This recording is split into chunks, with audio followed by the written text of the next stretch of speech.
twarababaye ibintu ngiye kubwira abanyeshuri twarababaye twararenganye twe dufite impano zacu twakushije ubusa dufite impano zacu zarapfubye noneho usire gupfa gusa ngo bazapfubange zarapfubange twabuze abaterankunga ariko umunsi twagafashe ufite impano tuzamuzamura ikimenyimenya ni ukuvuga ngo okay reka ngende nibareka bakire nk'ubwo uri umukire sibyo ukaba utunze miliyoni n'amamiliyoni ukaba ugaburira imbwa intuza hariya n'imigati ukaba ugaburira imbwa imigati ibaze cyane icara kuri matera ngenda kugishanja ubwo wumva imana wowe ubwo wumva uzabwira ikimana naye matunguru y'imana twarangiye twebwe ni ikibazo uzabona bafite imana sinzi njye nabonye abantu bafite ndavuga ati zungu kuko wampawe uri benshi dufite impano kubera iki mudashaka kutwumva niyo ikibazo mwashaka tujye umwanda cyangwa tujye ubundi reka nkubwire cyangwa se uzayo nta muntu wajya i Kigali nubwo yarimba imishego ahita yamamara agatuma bari mu kiraro urajya reka nkubwire wava hano ukajya i Kigali ese twese tuvane tukajya i Kigali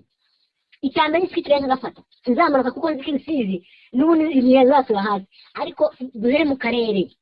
njyewe marangi umuntu wese numvise ukuvuga mani ariko niko karere ka mbere reka rero dusize hari abana bafite impano noneho simerwa Nyakabuye hari abana bafite impano muri site hari abana bafite impano Gashonga hari abana bafite impano Nyakarenzo imirenge yose ya Rusizi hari abana bafite impano ariko se bazigaragariza he hari n'abahanzi bapfuye kumva uzi indirimbo dufite barapfubye uzi indirimbo dufite mani noneho wera ajya abantu bavuga ngo tunakubeshya sibyo baririmbire mwumvi cyangwa emerina baririmbire cyangwa reponse yego ayegura cyangwa reponse baririmbire abakurikiraho hipa basi kugira ngo mwemere gusa mani cyane njye reka ze mbaririmbire mutuze reka mbaririmbire njye mbaririmbire kandi ntabwo uririmba neza kubera agahinda ntacyo tuzabikora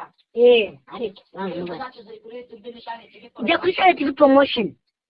basi ukari subscribe wumva indirimbo yanjye irangire ujye no kuri Kari TV show uri kumva ujye ni kuri Kari nyawe uzi kuntu no kuri TikTok no kuri Facebook dukeneye ubufasha bwanyu ntabwo eregire dukora mutatuteye inkunga mutanze subscribe se kwa tukorera iki nimba gusa nyine abantu bibabaje mwihangane gusa bibabaje bikabagisha inama mubifashe reba kuri screen bari hari muri telefone ushobora kunyandikira kuri WhatsApp tukaganira uri kumva erega natwe turi abantu nizeye ko tuzamubwira cy'ubutaha